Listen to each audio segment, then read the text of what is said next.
नमस्कार बांगलार राजनीति आपनाके स्वागत। आज के राज्य 3टी आसनेर निर्वाचन सम्पन्न हलो। जायगाय जायगाय विक्षिप्त झमेलार मध्य दिए आज के निर्वाचन सम्पन्न हलो।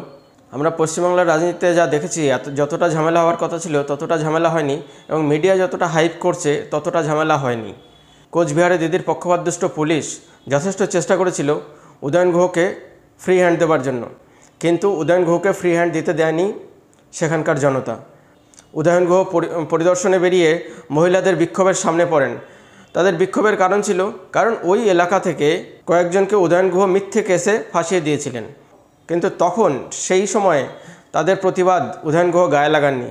কিন্তু আজকে যখন উদয়ন গুহ পরিদর্শনে বেরিয়েছিলেন, কেমন কি ভোট হচ্ছে না হচ্ছে দেখার জন্য বেরিয়েছিলেন, সেই সময় কিন্তু মহিলারা ঘিরে ধরে বিক্ষোভ দেখান এবং উদয়ন গুহকে আর ওই এরিয়াতে ঢুকতে দেননি।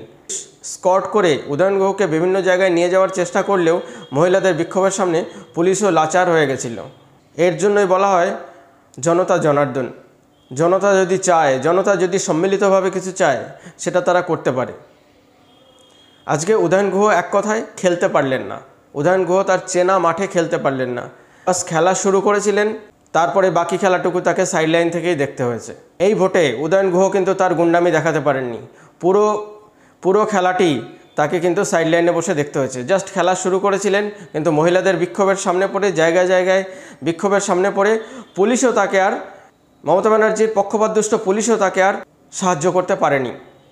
আমি মমতা ব্যানার্জির পুলিশকে পক্ষপাতদুষ্ট কেন বলছি? বিজেপি এমএলএ শিখা চ্যাটার্জিকে সেই একই পুলিশ বাধা দেয় যে না দিদি আপনি এদিকে যেতে পারবেন না, এদিকে যাওয়া আইনের বিরোধী। কিন্তু সেই একই পুলিশ উদয়ন গুহকে স্কট করে বিভিন্ন জায়গায় ঘোরানোর জন্য নিয়ে যাচ্ছিলেন। বিজেপি এমএলএ শিখা চ্যাটার্জিকে যেখানে কোথাও পুলিশ এগোতে দিচ্ছিলেন না, সেখানে উদয়ন গুহকে কী করে পুলিশ স্কট করে সমস্ত জায়গা পরিদর্শনের জন্য নিয়ে যাচ্ছিলেন। পুলিশ কি চাইছে? এখন তো নির্বাচনের আচারসংহিতা লাগু রয়েছে, এখন তো নির্বাচনের আচরণবিধি লাগু রয়েছে, এখন তো পুলিশের কোনো রোল ছিল না। তবুও কিন্তু পুলিশ যথেষ্ট চেষ্টা করেছে উদয়ন গুহর জন্য।